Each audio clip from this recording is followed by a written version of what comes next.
Alrighty, day one of the Pec Tear. Hasn't even been 12 hours yet. Um, in bed. Got to get out of bed to go to the doctor's now. I barely got a wink of sleep. I was sent home from the ER yesterday with a sling that was doing absolutely nothing. So I devised my own thing by using my belt to secure this arm so I can't move it. The reason the sling did nothing was because it allowed me to separate my elbow from my body, and that's where it's extremely painful. So I devised this one, and it seemed to work, even though it was very uncomfortable. I'll speak to the doctor today to see what they suggest for sleeping, because I don't want to be tearing it again or making it worse during my sleep. Anyway, I'll have a shower and head over to the doctor's. Alrighty, so back from the GP, I've got it in a sling, and the GP doesn't know if it's a tear. Well, it's definitely a tear. He doesn't know if it's a full tear or not. So he's ordered an MRI, and thankfully I was able to book in for one today. So later this morning I'll be heading over. Never had an MRI before, so this is going to be interesting. But I've actually noticed throughout the day I've been moving it just a little bit. I'm getting some range of motion. It's not so tight right now. Obviously still very painful, very tender, but there's a little bit more range of motion.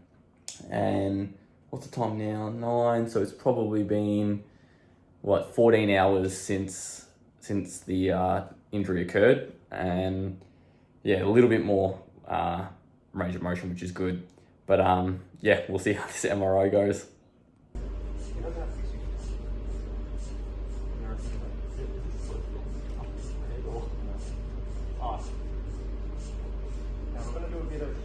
So I'm back home now after the MRI, and I should say it was actually MRIs.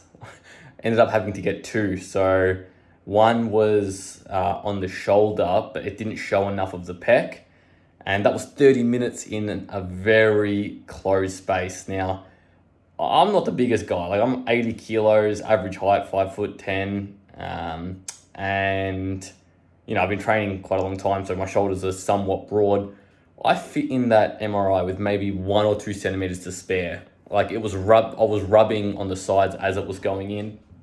So I'm not a claustrophobic person, but my God, that was an experience. So I was in there initially for 30 minutes on my back, where they had something on my shoulder, probably some sensory equipment or something. And then I heard back that it wasn't enough. It wasn't showing enough of the pec. So then I had to do another 30 minutes where I was lying on my stomach with my neck just cranked.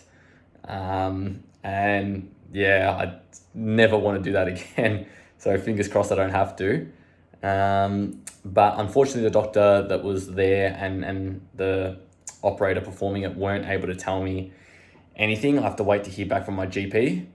So what I have done is scheduled in an appointment tomorrow morning, and I'll find out what the hell is going on. So I don't have the sling on right now because I'm just letting it move around a little bit. I haven't got any bruising, I don't think, yet. Like, I don't know if that's just general bruising from jiu-jitsu. It might be, because I've got that everywhere right now. That might be related to the pec tear. I'm not sure, but nothing around here. And again, still, you can definitely notice that there's a divot there. Not crazy noticeable, but it's definitely there. So we'll wait to hear back from the doc and see what's going on. Stay tuned for the next update.